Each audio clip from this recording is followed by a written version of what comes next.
What former FBI Director Andy McCabe admitted on 60 Minutes last night should alarm all of you. I didn't know when I'd be out of the job, so I just put my head down and got to work trying to stabilize the people around me and do the things that I felt we needed to do with the Russia investigation, getting cases opened and getting a special counsel appointed.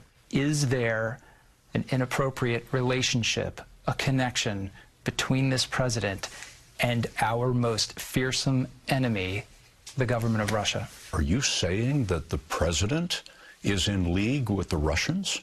I'm saying that the FBI had reason to investigate that. We talked about why the president had insisted on firing the director and whether or not he was thinking about the Russia investigation and did that impact his decision. And in the context of that conversation, the Deputy Attorney General offered to wear a wire into the White House. Now, he was not joking.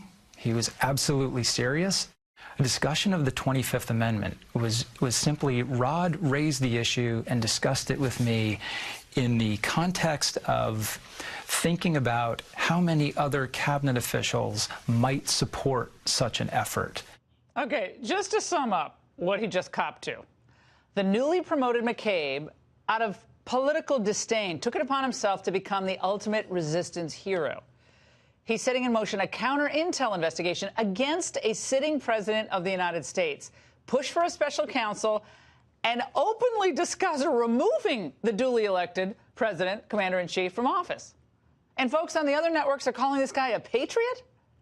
Now, what do former high-ranking FBI officials think about all this? Let's discuss with a couple of the greats. Kevin Brock was the former FBI Assistant Director for Intel, and Terry Turchie was the former Deputy Assistant Director of Counterterrorism in the Counterterror Division. Kevin, now, you recently penned a piece calling McCabe's reemergence embarrassing. Why? Yes, that's a huge embarrassment, and I think, and I think Terry will agree that for former FBI agents, and I've heard from a lot of current FBI agents right now, that what Andrew McCabe is doing and what he did last night further misled the American people and actually manipulated the American people, because now suddenly he's a victim.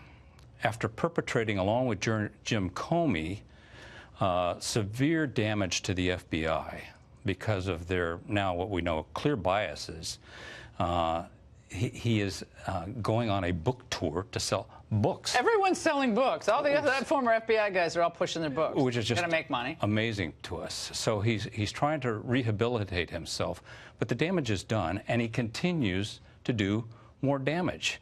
He has claimed, as you just pointed out, when he became acting director, he went on a binge of opening cases against the President of the United States. On the 60 Minutes interview last night, he was deceptive and misleading. How so? Give us some, he little tags. He stated that he had clear and articulable facts for opening up an FBI investigation. What were those facts? I'm still waiting for the facts. Well, he said, well, the president criticized our investigation. That was number one. Not a reason for opening up a case. He said that the president directed James Comey to let Michael Flynn off the hook. No, he didn't. If you go back and look at James Comey's notes, he didn't say that. Mm-hmm. He said that Rod Rosenstein was pressured to put the Russia investigation in. So, you know, there was all these things that don't rise to the level of opening up legitimately. Yeah, but he looked really earnest, Terry. He looked really earnest. This guy, Malcolm Nance, was on MSNBC. He's a former counterterror specialist. And this is how he describes Terry McCabe last night. These phrases, taking down an elected president, a bureaucratic coup, this is Donald Trump's characterization of what the patriots at the FBI and the Department of Justice, who were defending the Constitution of the United States. Terry, that's all he was doing, defending the Constitution. Yeah, he sure was. I'll tell you, Laura, first of all, I couldn't agree more with what Kevin just said to you. And I can't even watch this again tonight without my blood boiling. I'll make 3 points. Number one, as Kevin well knows, as all of us who worked in the FBI in those positions know, what he essentially told us last night is after having unverified information for a year in the form of the Christopher Steele dossier, and then going to the White House and being angry because former Director Comey had been fired and not liking the president's demeanor and the way he delivered words, He decided to go back and that the man was a great threat to America. That's about what we got last night, and that's about what the FBI had. It is embarrassing. It is just egregious, and I never thought in my lifetime I'd see this. And it's interesting that he opened that case in about May of 2017. You know, we had just come off by a couple of months, March, April, going back into January of 2017, where guess what had happened? We had the outgoing Obama administration unmasking people in the Trump transition team. Don't tell me that the collusion is now starting to come together, and it's not all pointing to the president and Russia. It's pointing it directly at politics in the top layer of the FBI. And Kevin knows, and I know, and anybody who's been in those spots up there on the 7th floor knows, that the FBI agents who were working in those top positions were not following the rules, the guidelines, or all of the policies we put together for decades to protect this. Well, guys, so both of you, what kind of FBI acting director convenes or takes part in a meeting about the 25th Amendment and removing the president? Is that part of what an acting FBI director's responsibility is, to pronounce over meetings or to take part in them? He should have immediately got up and excused himself from that meeting and said, I will not be part of this discussion. First of all, the FBI has no jurisdictional interest or abilities in the 25th Amendment discussion. So he should have immediately recognized he had no role and should not have been in that meeting. Terry, Bill Barr just sworn in last week as the new Attorney General of the United States, former and now current. How does he proceed here? I mean, it's almost like the entire FBI has to be dismantled and kind of reborn to restore its integrity, because a lot of good people do work there. But it's so tainted now. This whole investigation was a fraud from the outset, and it is patently obvious to anyone who will take off their political, partisan cap and just look at the facts. And I think Andrew McCabe gave it away last night. He gave it away. I thought it was so obvious. They had nothing on Trump.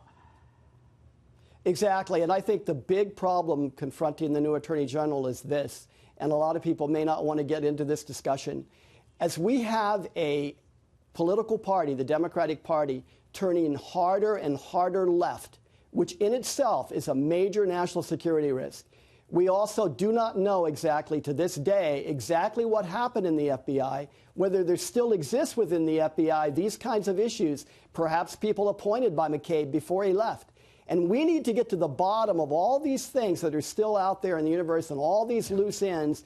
People need to know who orchestrated all this, because it is absolutely just unbelievable that there is not somebody behind all of this that pulled it together and compromised the FBI. And we're not even getting into the fact we could have had certainly we could have had anything from bribes to greed to ego. Absolutely. All of these things are factors here. Kevin and I never saw in the FBI anything like this. And in fact, we always prided ourselves as we left, pass along the FBI we found a little bit better to the next generation. Yeah. This didn't happen this time. All right, Rosenstein's out.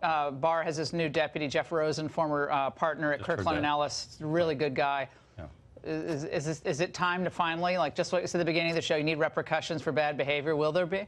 I have already appealed in articles to the new Attorney General to launch an investigation into the actions of James Comey and Andrew McCabe. These two colluded and fed off each other's biases to do a lot of damage to the FBI. Both of you, incredible conversation. And I know you guys don't do a lot of TV. Thank you so much for joining us tonight.